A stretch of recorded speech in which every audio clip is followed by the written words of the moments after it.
এই নারী কমিশন এইটার মাধ্যমে একটা অস্থিতিশীল পরিবেশ তৈরি করে যখন ওলামায়ে কেরাম, দেশপ্রেমিক এবং যারা নাকি ধর্মাবলম্বী তারা যখন এক প্রতিবাদের রাস্তায় নামবে, যারা নাকি এই দেশের শত্রু, ইসলামের শত্রু, মানবতার শত্রু, ওরা বিভিন্ন কায়দার সুযোগ তালাশ করতেছে, ওরা হয়তোবা এই সুযোগে রাস্তায় নামার জন্য একটা পদক্ষেপ বা হীনচক্র, নীল নকশা তৈরি করতে পারে।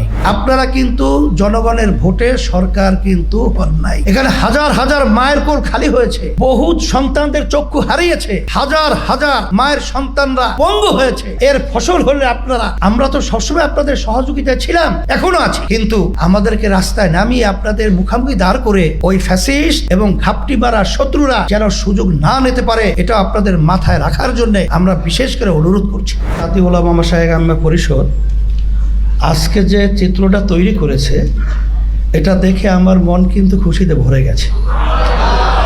আজকে এর মাধ্যমে জাতির কাছে একটা মেসেজ, এবং বর্তমানে যারা কুলাঙ্গার ওদের কাছে কঠিন মেসেজ। আর বক্তব্য বেশি প্রয়োজন নাই।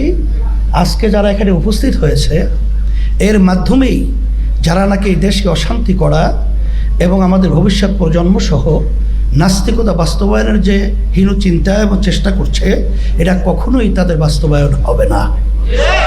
সাথে সাথে আমি বিশেষ করে এই যে নারী নীতি সংস্কার কমিশন, আমার কাছে আশ্চর্য মনে হচ্ছে যে বিগত 53 বছর স্বাধীনতার পরে নাস্তিকেরা এবং বিশেষ করে ইসলাম বিদ্বেষী চক্ররা আমাদের দেশকে অস্থিতিশীল করার যে হীন চক্রান্ত বিভিন্ন সময় করেছে, আল্লাহর রহমতে কখনো বাস্তবায়ন হয় নাই। আজকে বর্তমানে অন্তর্বর্তীকালী সরকার তার মাধ্যমে বা তাদের মাধ্যমে এই হীন চিন্তা বাস্তবায়ন করবে। আমার মনে হচ্ছে যেটা ভালো করেই তারা জানে যেটা বাস্তবায়ন সম্ভব না, কখন এটা বাস্তবায়িত বাংলাদেশে হবে না, তারপরেও তারা এই পথ বেছে নিলে কারণটা কি? আমার মনে হচ্ছে যে আজকে যে আওয়ামী ফ্যাসিস্ট এরা যে 5ই আগস্ট আল্লাহর মাই গ্রামে একটা কথা আছে, আলমের বাহির, ভাত পাক করেও খেয়ে যেতে পারে নাই। ওরা তো বসে নাই, এবং পাশে বিভিন্ন যে আমাদের শকুন চক্ষু নিয়ে যারা নজর রাখছে তারা তো বসে নাই।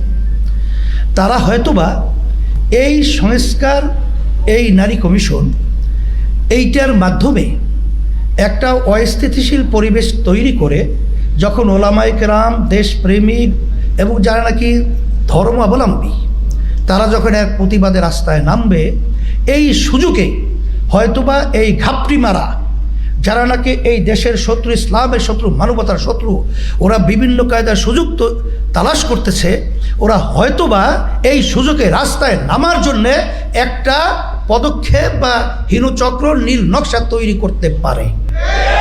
এই জন্য অন্তর্বর্তীকালী সরকারকে আমি বলবো যে এখানে আপনারা যেই নারী নীতি সংস্কার যে কমিশন করেছেন এবং তাদের যে প্রস্তাব অনুযায়ী আপনারা খুব খুশি ভাবা দিচ্ছেন, এখানে আপনাদের মনে করতে হবে যে এমনিতেই আপনারা কিন্তু জনগণের ভোটে সরকার কিন্তু হন নাই।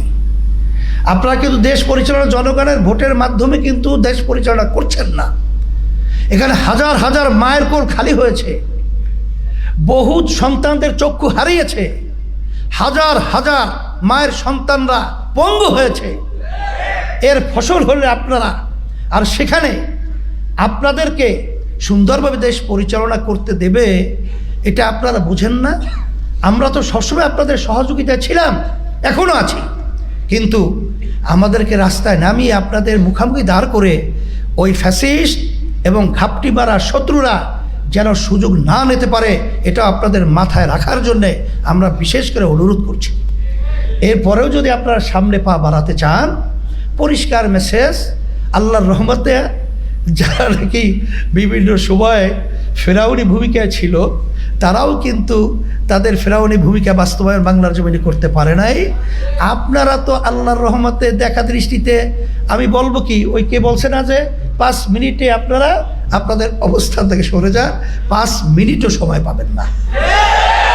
আমি আপনাদের সকলকে ধন্যবাদ জানাচ্ছি, এবং সম্মানিত ওলামায়ে কেরাম এবং রাজনীতিবিদ এবং বিশেষ করে আমরা যারা আলহামদুলিল্লাহ ইসলামী রাজনীতির সাথে জড়িয়ে আমরা কাজ করছি, আজকে এক মঞ্চে আমরা আসায় আলহামদুলিল্লাহ আমার কাছে খুব ভালো লাগছে।